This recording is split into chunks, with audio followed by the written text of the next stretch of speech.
Donc maintenant, on va rentrer dans le sujet pour lequel vous êtes venus. Comment cette cohérence est possible? Comment elle est possible? Donc on va d'abord l'expliquer au niveau de la tête. On va l'expliquer avec des arguments, avec des mesures. La cohérence cardiaque, on a mesuré qu'il y avait une cohérence, une certaine fréquence à laquelle le cœur et le cerveau se mettaient en diapason. À chaque moment de la journée, le cœur et le cerveau sont en conversation permanente. Ça ne s'arrête pas. Et blablabla, et patati, et patata. Ils discutent. Pourtant, on n'est pas conscient. Mais cette discussion, elle a lieu toute la journée. Ça communique. Lorsque cette conversation est optimale, donc quand elle est à son max, la conversation s'harmonise, le cœur et le cerveau entrent en cohérence. Cette communication cohérente peut être mesurée électroniquement aujourd'hui à 0,10 Hz, qui est une très très basse fréquence. Impossible à entendre pour l'humain. Impossible. Pour vous donner un exemple, dans la nature, c'est la fréquence sur laquelle communiquent les baleines. On ne peut pas le mesurer avec... On a besoin de développer des instruments beaucoup plus sophistiqués pour les écouter. Mais elles communiquent à cette fréquence qui est très basse. Certaines émotions comme l'appréciation, la compassion, l'amour, l'attention favorisent cette connexion cerveau-cœur. On a détecté qu'en ressentant certaines... Vous me voyez venir avec vos trois... Vous en rappelez tous? Les trois mots, on en revient. Vous les avez choisis, c'est pour ça. Donc, quand on active ces sentiments profonds, cette harmonie, elle commence à se créer, elle est mesurée. Dès que nous harmonisons notre connexion cœur-cerveau, nous pouvons optimiser en nous la stabilité émotionnelle, la fonction mentale et l'action intentionnelle. Nous devenons alors plus conscients de tous nos liens avec les différents règnes et nous retrouvons nos capacités à interagir avec bienveillance pour faciliter le mieux-être et la guérison autour de nous. On a découvert qu'en créant cette cohérence, je ne vais pas dire ça, mais on développait quelque part des super pouvoirs. Et quand je dis pouvoir, c'est dans le sens positif du terme. Une super conscience. On génère plus d'hormones positives qui vont être des antioxydants, de l'oxytocine. On va générer plein de choses qui font le résultat qu'on devient plus conscient, plus profondément établi en soi. Et aujourd'hui, on le mesure. Donc 0,10 Hz, c'est ça la fréquence.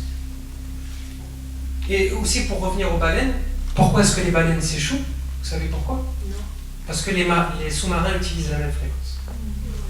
0,10 Hz, c'est pour ça.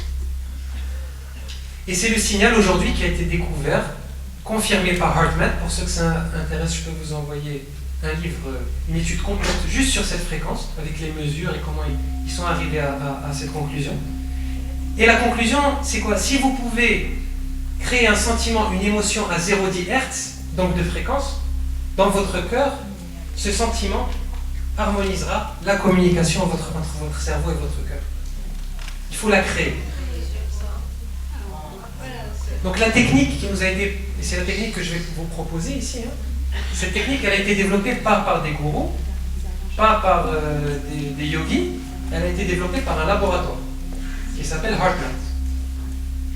La technique étudiée par HeartMath Institute, ils l'ont étudiée, ils ont affiné cette technique d'harmonisation entre le cœur et le cerveau en laboratoire et l'ont conçue en étapes très simples, afin de les rendre accessibles à tous dans tout type d'environnement. Donc ils ont testé ça sur des militaires, ils ont testé ça dans le milieu hospitalier, ils ont testé cette technique dans le monde urbain, dans le monde familial, ils ont fait plein de tests.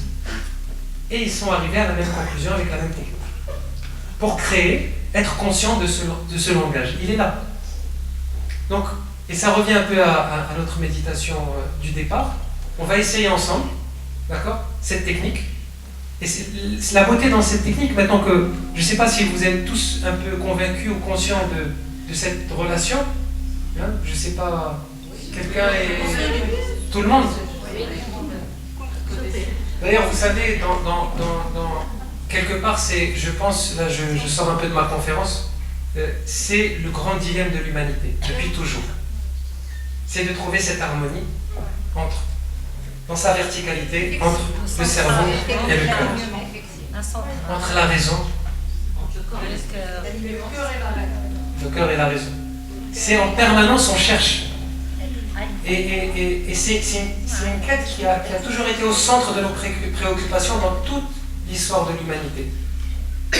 Pourtant, on a mesuré aujourd'hui qu'ils étaient en relation constante, sans que nous intervenions. Elle est là, la relation. L'équilibre, il est là. C'est juste notre conscience qui diffère. On n'en est pas conscient, comme toute chose. On n'est pas conscient de ce qui se passe dans notre corps, mais bien sûr, le corps aujourd'hui, et si vous prenez le corps, c'est l'instrument le plus sophistiqué au monde. On est à des milliers d'années ou une infinité dans nos découvertes aujourd'hui de l'intelligence du corps. On ne sait pas comment ça marche. On ne sait pas. Pourtant, il y a des dizaines de milliards, des centaines de milliards de cellules qui travaillent ensemble, qui circulent, des neurones. Je veux dire, ça nous dépasse complètement. Mais cette discussion entre le corps et le cerveau, elle existe. Donc, d'abord, vous pouvez la visualiser. C'est qu'il y a quelque chose. Donc, si on prend la Kundalini, dans le yoga, il y a ce mouvement qui monte et qui descend, qui harmonise en fait. C'est la même chose. C'est le même mouvement. Mais en le conscientisant, très simplement, vous pouvez améliorer votre vie d'une façon très simple, sans être un professionnel du yoga ou de la méditation, ou très simplement en quelques minutes. Juste en revenant à votre cœur, en suivant quelques étapes. Donc on va essayer ensemble. Vous êtes prêts? Oui. J'ai pas bien entendu. Oui. C'est bien. Donc il y a 3 étapes. C'est très simple. 3 étapes.